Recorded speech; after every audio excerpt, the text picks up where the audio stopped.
ఉదయం ఆంధ్రప్రదేశ్ రాష్ట్రానికి ఒక మంచి రోజు, మరి చరిత్ర లిఖించదగ్గ రోజు.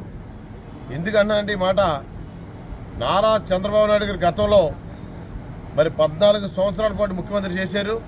ఉమ్మడి రాష్ట్రంలో కానీ ప్రత్యేక రాష్ట్రంలో కానీ ఎక్కడా కూడా ఎప్పుడు కూడా ప్రజాధనం దుర్వినియోగం కానీ, మానవ హక్కుల ఉల్లంఘన కానీ, అంబేద్కర్ రాజ్యాంగాన్ని ఎట్టి పరిధిలో మరి పక్కకి వెళ్ళకోకుండా పరిపాలించిన వ్యక్తి అయిన గత 5 సంవత్సరాల నుంచి ఈ ఆంధ్రప్రదేశ్లో ఒక్కసారి అవకాశం అని ఏదో దొంగ మాటలు చెప్తే ఈ ప్రజల కుర్రవాడు కదా అని చెప్పేసి ఒక జగన్మోహన్ రెడ్డికి అవకాశం ఇచ్చారు. ఆయన చేసిన ప్రతి దుర్మార్గాన్ని, ప్రతి తప్పుడు నిర్ణయాన్ని, ఈ రాజ్యాంగాన్ని ఉల్లంఘించిన విధానాన్ని, ఈ దోపిడీ విధానాన్ని ప్రతి మనిషి చూసుకుంటూ వచ్చాడు. ఆయన ప్రతి మనిషి చూశారు అతను చేసి పని.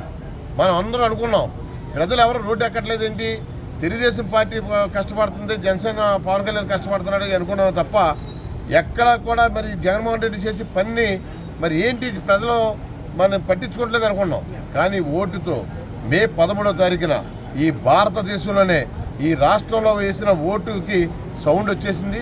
అతను ఒక్కట వేలితో లేపేటువంటి మనిషి ముఖ్యమంత్రిగా ఉండకూడదని.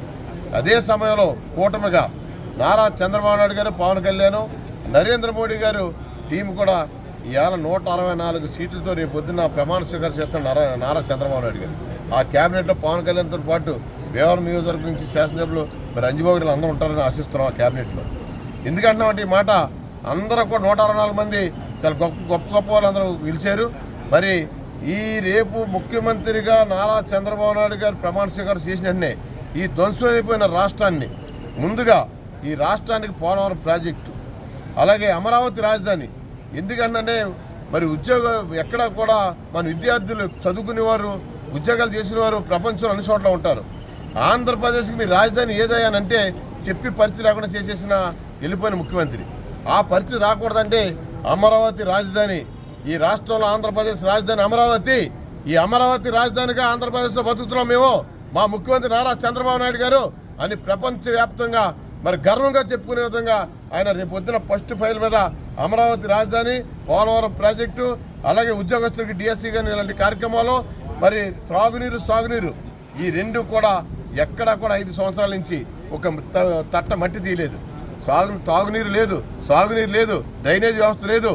ఇంత దుర్మార్గమైన విద్యుత్ వ్యవస్థ, ఎంతో దారుణమైన పరిస్థితి, రైతులు దారుణమైన పరిస్థితి, సామాన్య పరిస్థితి, పరిశ్రమలు రాలేదు, ఇండస్ట్రీలు వెళ్ళిపోయి ఈ రాష్ట్రాన్ని అధోగతిపాలు చేసేసిన ఈ రాష్ట్రాన్ని మరి నారా చంద్రబాబు నాయుడు నుంచి చాలా ఆశిస్తున్న ప్రజలు, మరి విద్యార్థులు, మరి నిరుద్యోగులు, వీళ్ళందరూ కూడా రైతులు, ఈ రాష్ట్రాన్ని మరి రాజధాని, పోలవరం ప్రాజెక్టు, మరి కోస్టల్ కారిడార్, మరి అటు తడ నుంచి ఇచ్చేవరం వరకు కోస్టల్ కారిడార్, ఇవన్నీ కూడా ఆలోచిస్తున్నారు. ఇవన్నీ కూడా ఆయన చేసి ప్రజల మన్ననలు పొంది రాబోయే రోజుల్లో ఆంధ్రప్రదేశ్ని ఒక సువర్ణాక్షరాలతో దిద్దించదగ్గ పరిపాలన చేస్తారని చెప్పేసి ఆశిస్తూ, అలాగే మరి క్యాబినెట్ అందరికీ, గెలిచిన ఎమ్మెల్యేలకి, అలాగే వీళ్ళందరికీ శుభాకాంక్షలు తెలియజేస్తాం. భీమవరం నియోజకవర్గం నుంచి భీమవరం నియోజకవర్గ శాసనసభ్యులు కూడా మరి చాలా గొప్ప వ్యక్తి అయినా, ఇప్పుడు మూడోసారి శాసనసభ్యులు అయ్యారు, 4 సార్లు పోటీ చేశారు.